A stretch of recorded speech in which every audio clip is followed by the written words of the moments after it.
And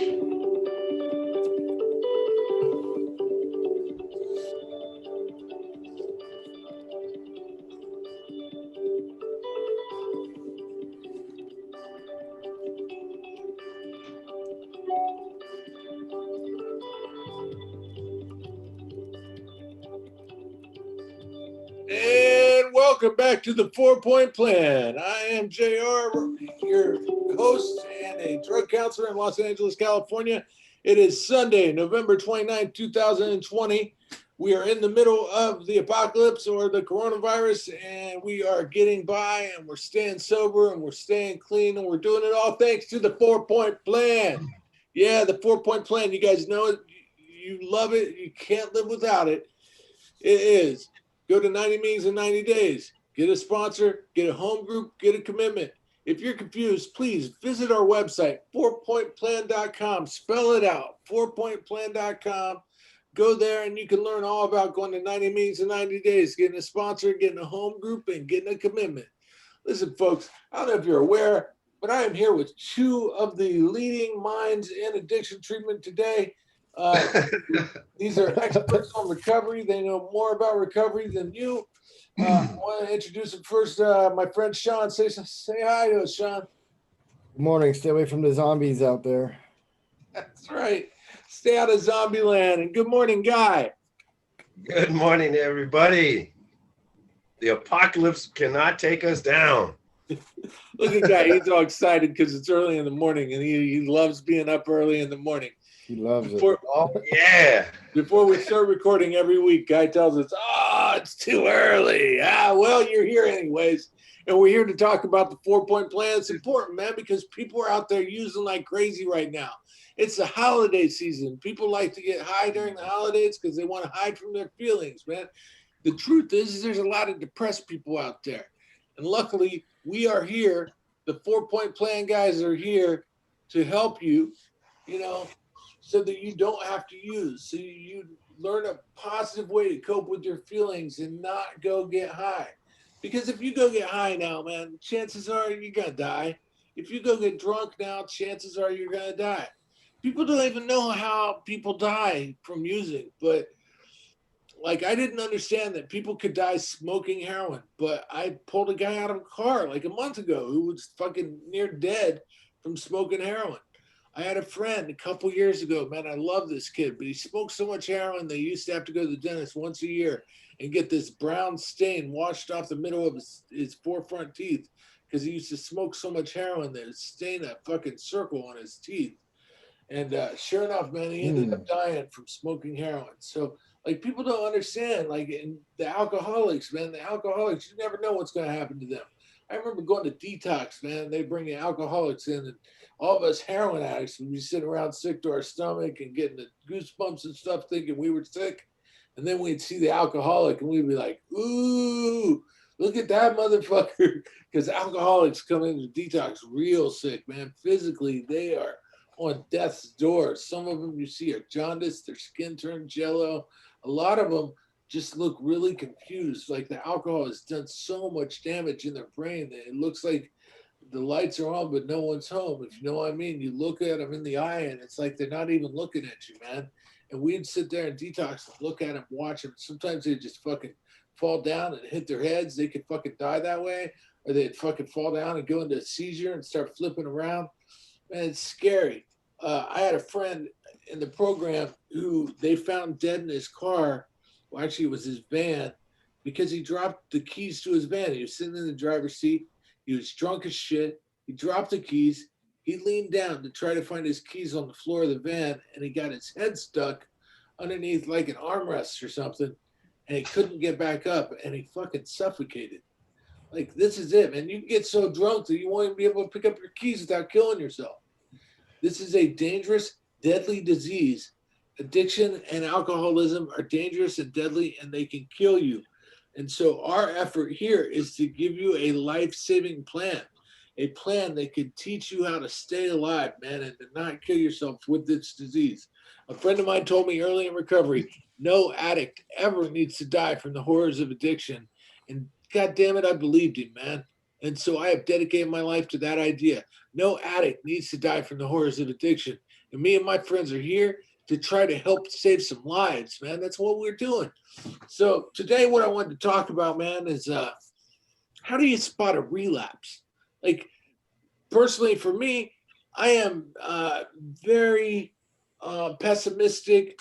I have a hard time believing anybody's getting sober, especially if I don't see them at meetings, man. I almost immediately think, oh, well, if you're not at a meeting, you must be drinking. Like, where were you? Why weren't you at the meeting? Were you drinking? I'll see somebody at my home group and I'm like, hey, I missed you last week. Are you taking a newcomer chip? I can't help it. I automatically just think the worst, man. I think that people are going to be drinking and using, and it's a shame, because I want to help them, man. I want people to stay alive. So, like, how do you spot it, man? How do you spot someone who's relapsed, who's heading for a relapse? Like, how do you know? Like, it can't just be instincts, man. We gotta have more involved in this process because, like I said, we're in a battle of life and death. And so we need solid, concrete things that we can utilize, strategies or indicators that we can use to help save people's lives. So I always try the direct approach. I will go straight up to somebody and say, have you been using? Have you been drinking? Let me see your eyes. If their eyes are pinned, I'll think, oh, well, are you doing heroin? Or if their eyes are real big, I'll be like, oh, are you doing methamphetamines? You know, if they smell like booze, then they've been drinking booze. You know, it's, you know, be direct, man, because you might hurt someone's feelings in the moment, but the reason behind what you're doing is you're trying to save a life, man. You're trying to save a life. Are you really doing that? If I had a beer and you're getting all up in my business fucking with me, yeah, man, I'm getting up all in your business fucking with you because I want to save your life. Because I don't want you to be the next guy who has a story about fucking suffocating on your own vomit or fucking getting stuck in your van and fucking dying, man. I want to help you live. So I am always just looking for it, man. I know like the telltale signs of heroin use. People will be sweating. They'll be nodding out uncontrollably. They'll be itchy. They'll sneeze 3 times in a row. For some reason, if you see someone sneeze 3 times in a row, my mind always says, it sounds like heroin right there. Also, their eyes, I call it slimy eyes. They'll get like a glaze in their eyes, like a lizard. I call it slimy eyes. That's an indicator of heroin for me. And also, this is a rough one though, because I smoked for 30 years, so I got this naturally. But if someone has a scratchy voice, if someone talks with a really scratchy voice, then I'll be like, oh, listen to your voice. You're on heroin. I could tell. It's you know, but these are things to look for, to look out for. The tweakers, man, the tweakers will be doing what they call the noodle groove. My friend calls it dancing on a Rice Krispie. They'll just be dancing uncontrollably for no reason with no music. They'll just be sitting there wiggling around. They also do this, they'll chew gum, but they won't have any gum. Their mouth like bouncing around like they're chewing something that's not there. That is an indicator of meth use. And the alcohol, well, no, let's go to the crack addicts. The crack addicts will sit in the corner and not move.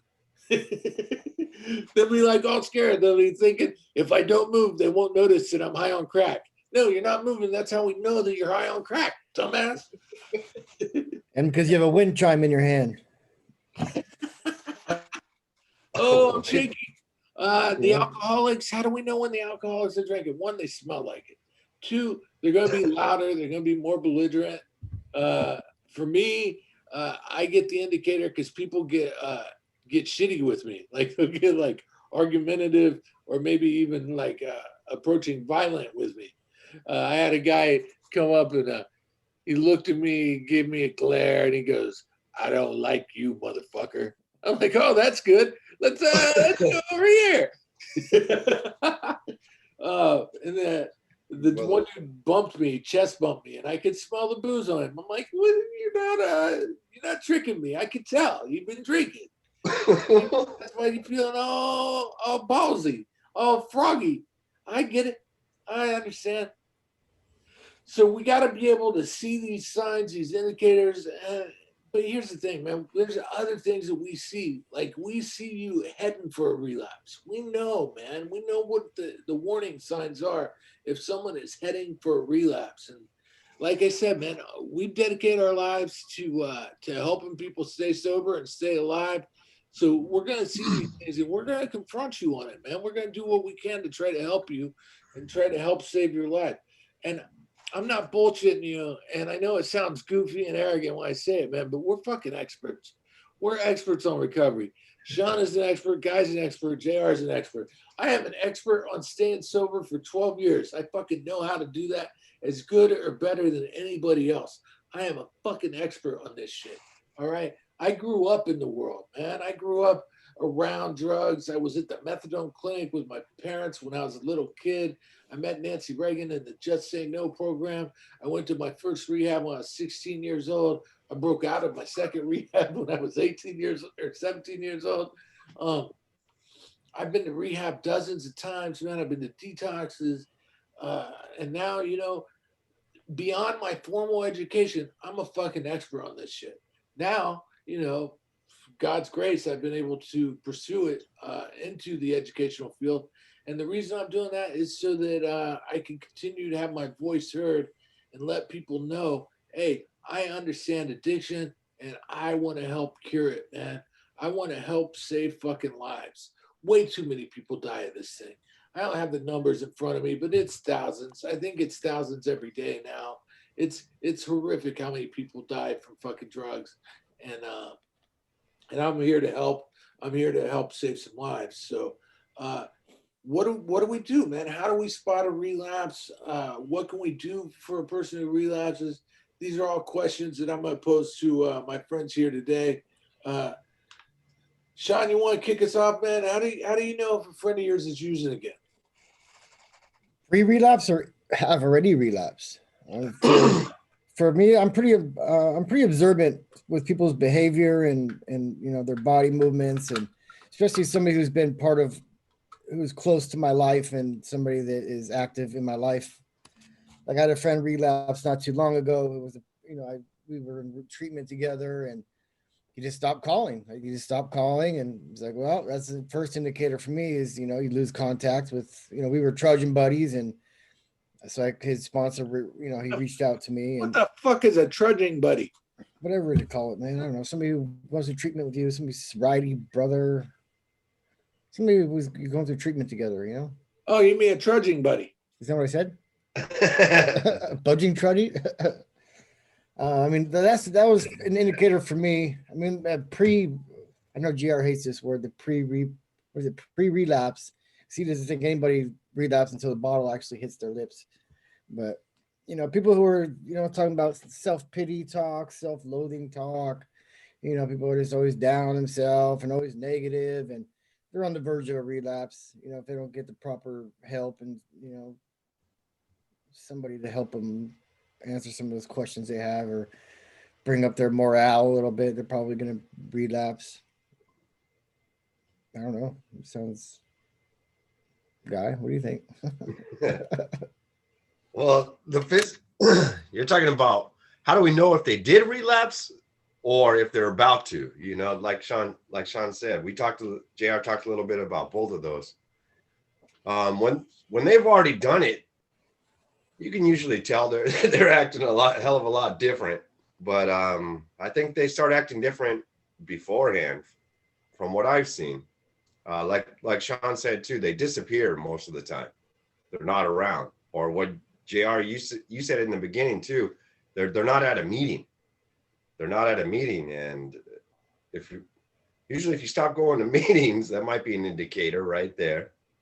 If they're not hanging out with other people that are in recovery, they're isolating. Those are usually big indicators, and then you start seeing it in their attitude. I don't know, in AA,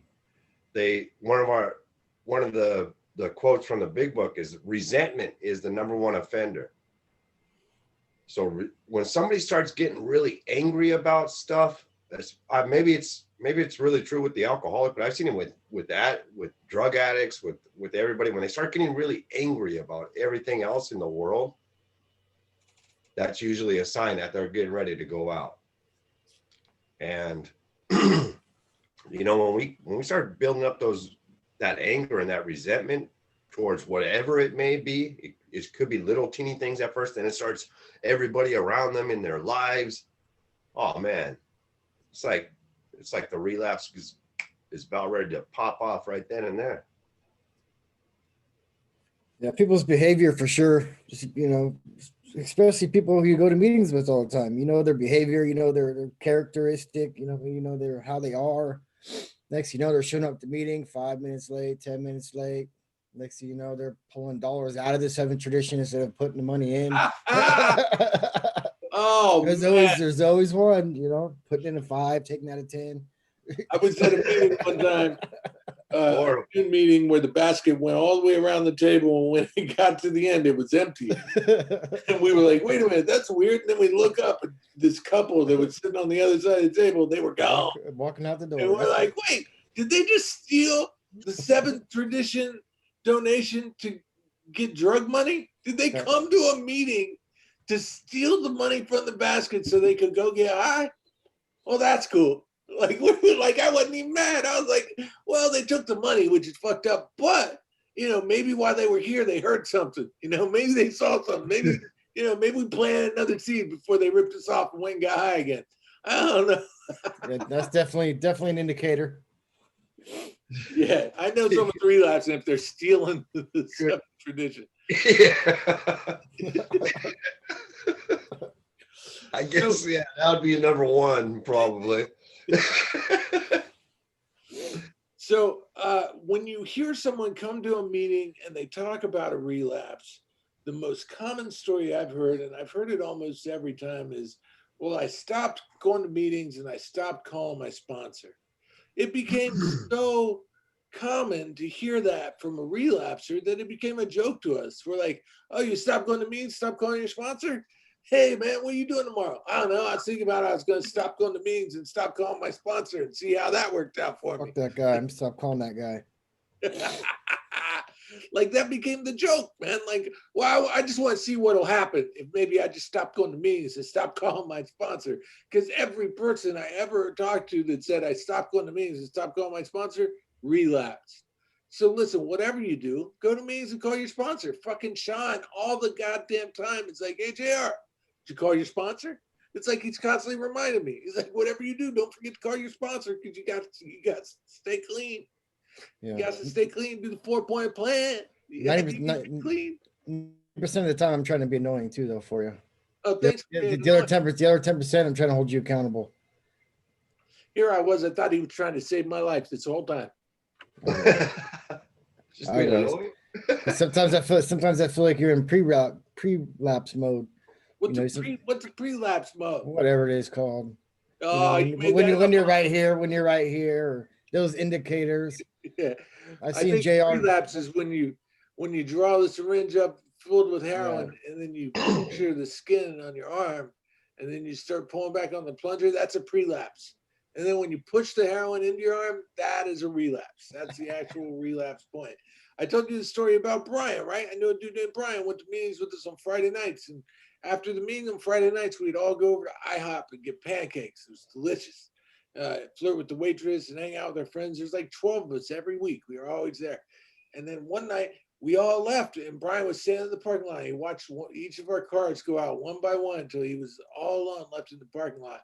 And he called his dealer. And his dealer came over. He said, I want $40 worth of crystal meth. His dealer brought in $40 worth of crystal meth. And he had one of those little jewelry bags, one of those little plastic Ziploc bags filled with crystal meth. And he's standing there in the parking lot. And here's the thing that they don't tell you too much about AA and NA. We brainwash you there. Like we're into brainwashing people. We trick people into the 4-point plan. We trick them into the 12 steps. We trick them into all kinds of shit. Well, we had brainwashed Brian by telling him, before you use, you have to call us. If you wait till after you use, there's nothing we can do. But before you use, you have to call us. So there's Brian. He's in the parking lot of the IHOP with the $40 bag of crystal meth, and he calls his sponsor. He's like, hey, sponsor, I just saw my dealer and now I'm standing here. And Brian had some time. He had like 9 months clean. It's like, I'm standing here in the parking lot and I have a $40 bag worth of meth. His sponsor's like, wait, you have it in your hand? He's like, yeah. His sponsor thought about it. He thought, I might not be able to get there in time. But if I wait until I get in my car and drive over to IHOP, it might be too late. So he told Brian, he said, Brian, I want you to take the bag right now while you're on the phone with me. I want you to pour it out on the asphalt. And I want you to take your boot and I want you to grind it into the asphalt till it's gone. And Brian did. He poured it out and stomped it out and it was gone. And so Brian told us this story the next week at the meeting. He's like, guys, after you all left, I called my guy and I got some meth. And I called my sponsor and he made me dump it out. And I dumped it out. Oh, yeah. And then the next day I drove back to the parking lot of IHOP and I looked for it. Like he still wanted to go and get the meth off the asphalt and use it. But here's the point, man. Did Brian relapse? Like he spent the money, he got the drugs. I consider it a relapse. What do you call it, Sean? A prelapse, a prolapse, a molapse? I got that from you. I'm making fun of you when I say that. I'm believing that shit. So, I know you don't. That's why I always say it. Is that a relapse? I'm thinking maybe not. No, it is not. This is where we draw on a very interesting question. I'm about to introduce another idea to you. I knew this girl. She was sober for a minute. Actually, she was sober for a year. Okay. So she had a sponsor who was a friend of mine who I really looked up to. So I see this girl and she's like, hey, JR, I have to take a newcomer chip. My sponsor's making me take a newcomer chip for relapsing. I was like, really? What'd you relapse on? And she said, I relapsed on Heineken Zero. I said, Heineken Zero? Is that fucking beer with no alcohol in it? That doesn't sound like a relapse, man. Fuck your sponsor. That doesn't sound right. And I'm like, wait a minute. I know your sponsor. I like your sponsor. So I wonder why your sponsor would make you take a newcomer chip after just drinking some zero beer. Like, is that really a relapse? So zero alcohol beer. Is that a relapse? It's a beer. It's a beer. Oh, that's Guy. Okay, Guy, is it a beer? Okay, so it's a non-alcoholic beer. Is that a relapse? I don't know. There's not alcohol in it, but it is a beer. If you want to have that feeling of wanting to drink, that's between her and her sponsor, But okay, say you're my sponsor and I drink. The sponsor told her, if her sponsor told her, yeah, I don't want you drinking Heineken Zero, and then she went and did it because she wants to make it feel like she's drinking a beer. Maybe her sponsor knew something about that. That's besides the point, but that's between her and her sponsor. Who knows the whole story behind it? Oh, I do. There's more to be told, but we'll get to that later. I'm saying if you're my sponsor, Guy, and I tell you that I drank Heineken Zero, is that a relapse? Or are you going to make me take a newcomer chip? No, not if we didn't talk about it first, no. But I would say I don't recommend it. I don't recommend people to drink those things. Huh. All right, cool. Sean, what do you think? Heineken Zero. Yeah, I think you were around when this happened. Do you remember these people I'm talking about? If I drink a Heineken Zero and you're my sponsor, is that a relapse? It's the same thing as O'Doul's or the other one. No, O'Doul's has alcohol. Oh, they do? Yeah, I believe it's well, my traditions and my group, I believe that they would consider that a relapse, and so I would have to follow suit. I believe that would be a relapse. Okay, so here's where the story gets a little more interesting, because I was trying to get to the bottom of this. I really couldn't understand why. So she tells me, well, what I did was I went and I bought a 6-pack of Heineken Zero, and I took it home and I drank all 6 of them. Kind of like if, we were drinking still and we went and got a 6-pack of Budweiser and we took it home and we plowed through 6-pack of Budweiser. Because, after 3, you're kind of feeling something. And after 4, you're feeling a little bit more. And after 6, you're a little bit drunk, right? So like, if I would sit down and pound a 6-pack of Budweiser, I would be doing it knowing that at the end, I'm going to be fucked up. So she sat down and pounded a 6-pack of Heineken Zero, basically in the same method, but obviously not going to have the same results. So at that point, I started to get a little curious about it. And this was how the sponsor had explained it to me, because I asked her sponsor, what was the intent? What's the intent of pounding 6 non-alcoholic beers? Like if you just want to have something to drink, like a glass of water or a soda, that's one thing. But 6 fake beers, that to Right. me, you start to get on a little slippery slope, a little bit, maybe. Okay, what about a bottle of hand sanitizer? Would I have to take a newcomer chip after that? Because There's there's definitely alcohol in a bottle of hand right. sanitizer, but I don't know. Is that a relapse? I mean, you didn't drink whiskey. Oh yeah, it is. If the intent is to get a buzz on because it has alcohol in it, that's a You didn't relapse. drink beer. And same thing with the beer too. She was downing 6 of them in a row, like Yeah. yeah. Gurgle, gurgle. She slammed him. I'm surprised she didn't shotgun him. Beer bombed him. Well, She did him in a funnel with a tube. I know. Not really. I know a guy who, well, we're switching over to the old duels, which does have a teeny bit of alcohol in it, right? This guy drank like a 12-pack of old duels. He drank a 12-pack of old duels, got a little bit of a head change, and was like, I want more. Like, his Right. body, he wasn't like drunk. He wasn't drunk, but he was like that. His brain went to relapse. You know what I mean? And then he went to the store and got real beer and a bottle and got wasted and fuck it. living in the gutter, Is this part of your story, guy?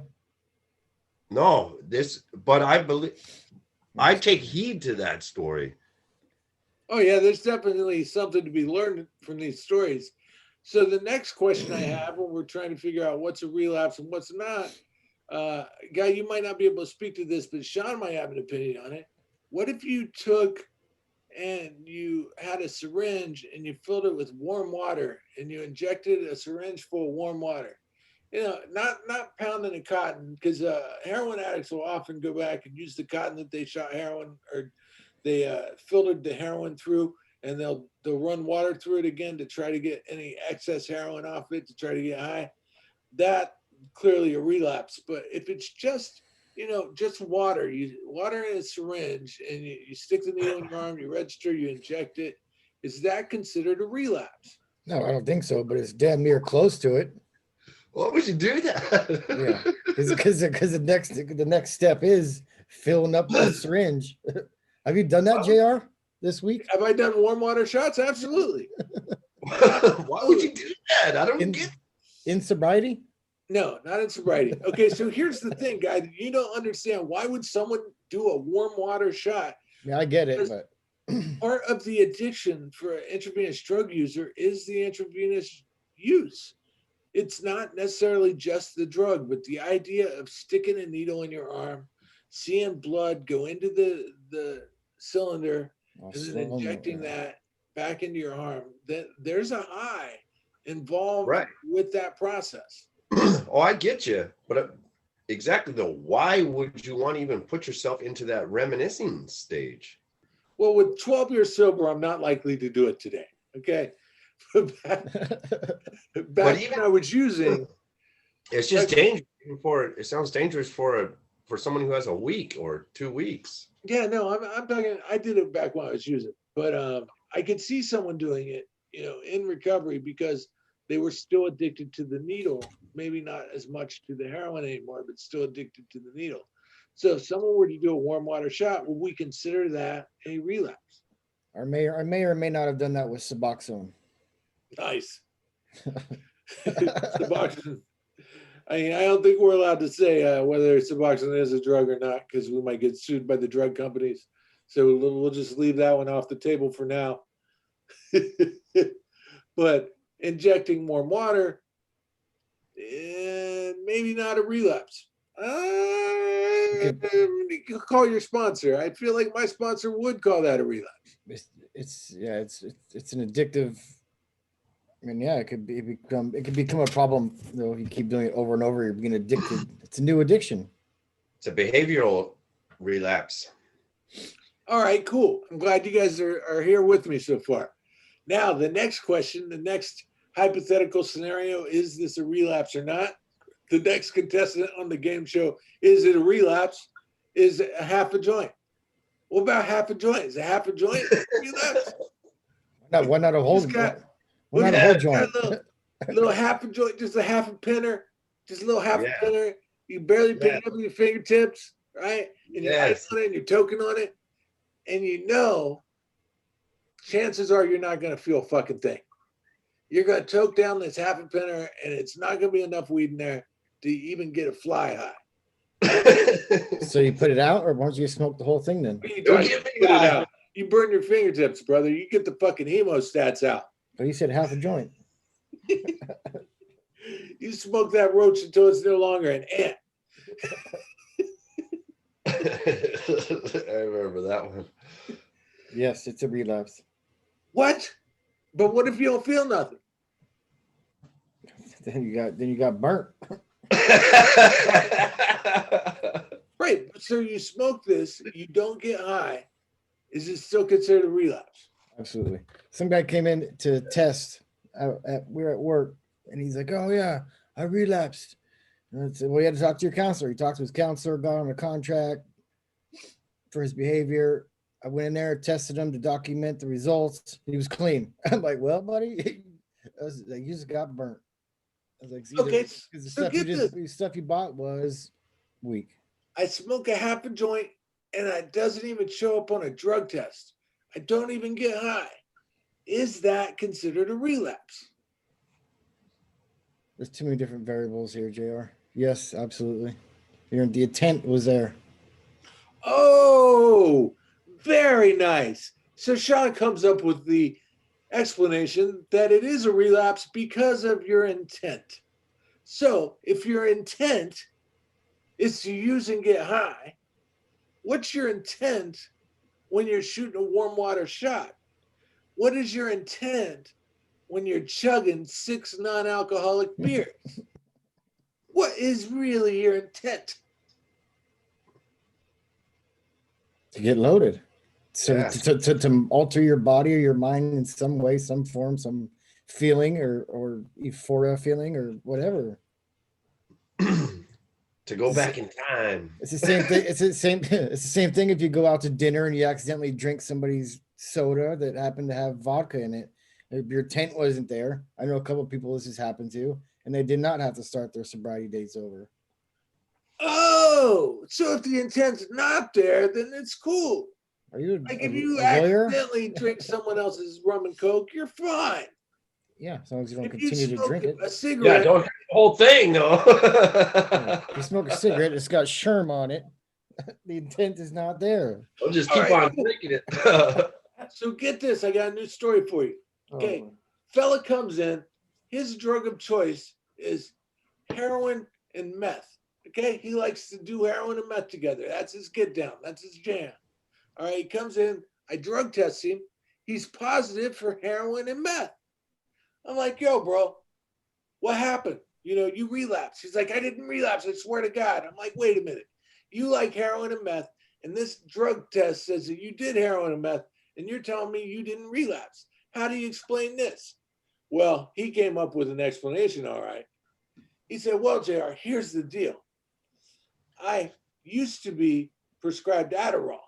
Not anymore, but I used to be. So I still had the empty Adderall bottle. Okay. I'm now prescribed Suboxone. Okay. So I take my little strips of Suboxone and I put them in my Adderall bottle, and that's where I keep them. So I think what happened was I pulled out my Suboxone and I was going to take it, and some of the dust from the inside of the bottle of Adderall got onto the package of the Suboxone, and therefore it got onto my fingertips.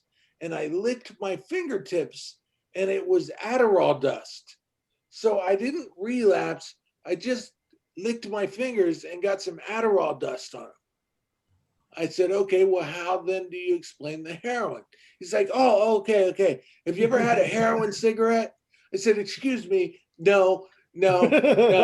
There's no such thing as a heroin cigarette, because I guarantee I would have known about it. I did a lot of research into this topic, and there's no such thing as the heroin cigarette. He said, no, you know, when you've been doing heroin all day and you got heroin all over your desk and you did it all, but there's still like a little bit of like leftover heroin on the desk. And so you take a cigarette and you lick the tip of the cigarette and you wipe up the last of the leftover heroin that's on your desk, right? Well, I must have done that because I wanted a cigarette real bad the other night, and I went digging through my desk and I found this old cigarette pack that I completely forgot it. And I smoked a cigarette, and I think it was a heroin cigarette. Oh my God. I said, wait a minute. So your drug of choice is heroin and meth, and you tested positive for heroin and meth, and you're telling me you did not do heroin and meth, but you may have accidentally licked some Adderall dust, and you may have accidentally smoked an old heroin cigarette. I said, motherfucker, be honest. Just tell me the goddamn truth. Just tell me I did heroin and meth. Don't be coming up with some, well, it was, you see what happened was, no. Aliens. It was aliens. Adderall dust, heroin cigarette. So Sean talking about the half a doobie, the warm water shot, the non-alcoholic beer, he says, well, your intent there is to get a buzz on, so that would be considered a relapse. So my question would be, if intent is not there and you accidentally lick some Adderall dust and smoke a heroin cigarette, is that considered a relapse? Of course not, but that didn't happen. I mean, his intent was not to smoke heroin cigarettes and lick Adderall dust all day. It's not like he stuck his tongue inside the Adderall bottle and licked all the edges, like licking the spoon when you're making chocolate chip cookies. Yeah, but first of all, Adderall doesn't come up positive for methamphetamine. It comes up positive only for amphetamines. Oh my. It's exhausting lifestyle. I'm glad I don't have to live like that anymore. I'm just saying, man, intent is a very tricky subject. And Okay, this yeah, is well, I mean, why it all we depends tell on you to get a sponsor, because your sponsor can honest. let you help you navigate through this. Right. Yeah, to be honest, you know what I mean? If it's even if you're not honest right away, hopefully as you become more involved in it, you'll become honest later on in your sobriety, and then you can discuss it with your sponsor later. It took me a while. I was a little resistant at first, you know. I mean, it took me a good year before I was 100% honest about everything with my sponsor. You know what I mean? It was new to me, you know, trying to change everything, and I mean, it took me a while. I mean, I didn't have any relapses or anything, but like with relationships, and you know, this took me a while to come clean with everything. You know what I mean? So. Yeah, but there's some terrible sponsors out there. I'm not sure I'm trusting all these sponsors to judge my intent. Like there are some sponsors that will co-sign this fucking Adderall dust heroin cigarette bullshit. Yeah. Those are bad sponsors. I agree. If someone I know comes to me and says, "Oh, my sponsor says it's okay because it was a heroin cigarette," I'll be like, "Hold on, what the fuck's a heroin cigarette?" No, they didn't, and no, your sponsor can't co-sign for that kind of bullshit. He probably said it was okay because he got that cigarette from his sponsor. Or he gave him one. Yeah. Afterwards. Yeah. Or you sold it to him on Craigslist. Yeah. I found this pack of cigarettes on Skid Row, man. I don't know. No, you didn't. Adderall dust. Adderall dust. Might as well start doing some angel dust. So intent. Hey, so just so my feelings are known on this because I wanted to get you guys' input on this, but my feelings are it very much has to do with intent. I always say that the relapse happens when you tilt the bottle up at your lips. Like if you put your lips to a bottle of alcohol and then you put it back down and you don't drink it, I don't consider that you've had a relapse. But once you've tilted that bottle up and that liquor starts to pour into your mouth, that's a relapse. But what if the liquor goes into your mouth and you spit it out before you swallow it? Is that a relapse? Depends on if you spit it into a cup or not to save it for later. What if you pour the methadone in your mouth and then you spit it out into someone else's mouth out in front of the methadone clinic? Is You that collect- a relapse? You collect money from it, yeah. That's a relapse?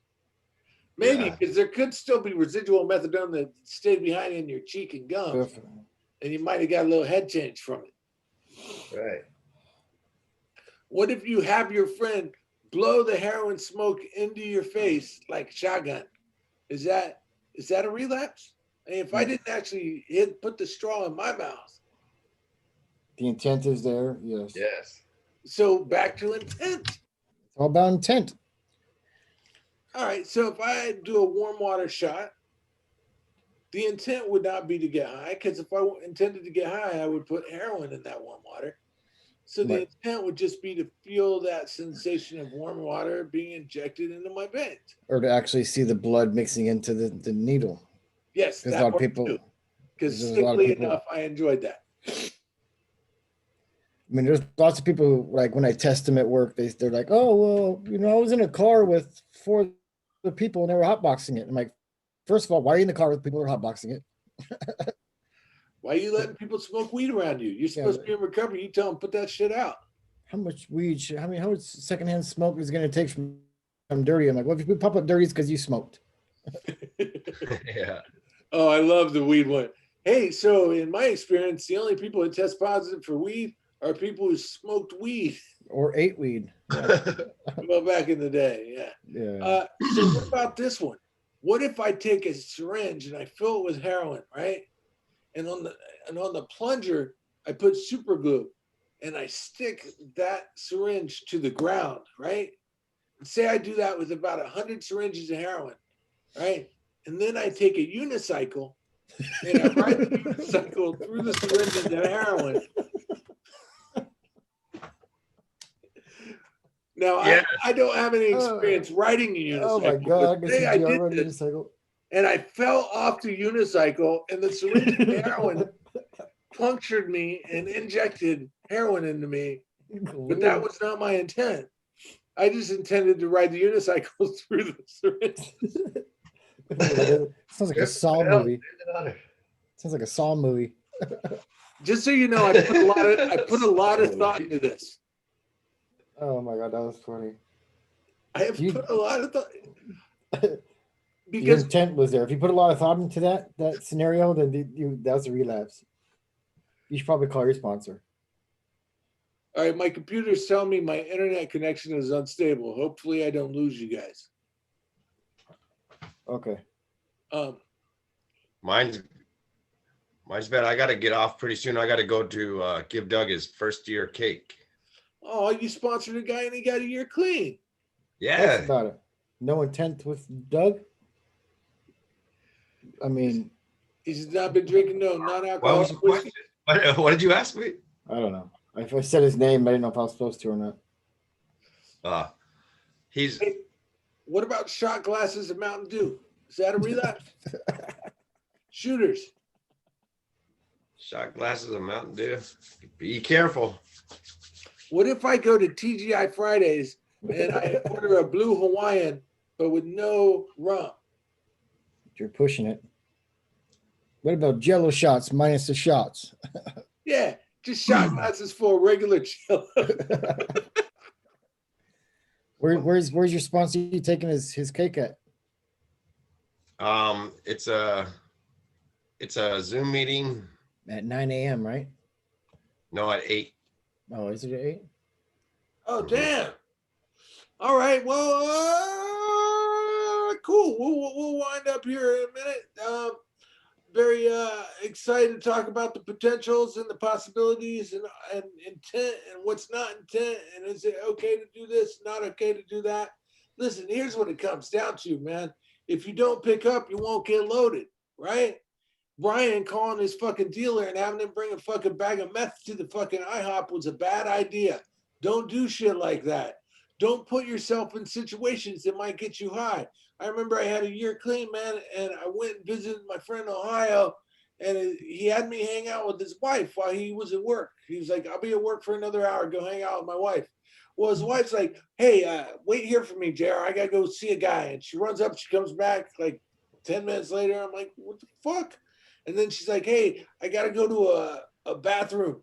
And she goes in the bathroom for 45 minutes. I'm like, wait a minute. I know what's going on here. This is girls doing heroin. So I was mad. I was really mad that my boy put me in a position where I was around someone doing heroin because I don't want to relapse. Fuck that noise. So don't hang out with people that are going to get you loaded. Don't hang out in places that are going to get you loaded. You got to stay sober. You need to hang out at meetings. You need to hang out at your home group. You need to do your commitment, and you need to talk to your sponsor every day. Every day. Do the 4-point plan so that you do not relapse. And if you're slacking off, if you're not going to a lot of meetings and you're not calling your sponsor, this is fucking danger zone, brother. This is danger zone. You do not want to be using. You do not want to relapse. All right? Sean, tell them about why they don't want to relapse. Your intent needs to be to stay sober, not to shoot warm water full of water with a unicycle. And Mountain Dew. And Mountain Dew that was the funniest thing I've ever heard. I can picture JR riding on a unicycle with his little Hell Kid Speedo. No, man. I mean, just get a home group. You know, I'm getting over. I'm in the last couple of days of COVID here, and you know, my home group every single day. The majority of everybody there calls me every day and says, "How you doing? What do you need? What can I drop off for you?" You know, almost everybody has reached out to me at some point. So I mean, the importance of a fellowship and having people to help you is so important, because you might think you can do it on your own, and maybe you can do it on your own, but it's a lot easier to do it with support. Definitely. So, yeah, man, we're never alone, never again, right? Tell them, guy. Yeah. Yeah, you want some relapse prevention? Try this 4-point plan. Get to a meeting. What you might not even get to the point of drinking the old duels or any of that. So there's something else that works. It's these 4 things that we've been talking about on these podcasts. 90 meetings in 90 days. Get a sponsor, get a home group, and get a commitment at one of those meetings. This stuff works. This is how to prevent a relapse, or even the prelapse, or even the thoughts of coming into your head and all of that kind of stuff. That's right, man. We do not want you to relapse. We want you to stay alive, man. We want you to stay sober. We want you to get a life beyond your wildest dreams. And the way to do that is to do the 4-point plan. 90 and 90, get a sponsor, get a home group, get a commitment, and keep listening to the 4-point plan podcast. We'll be back next week, baby. Woo!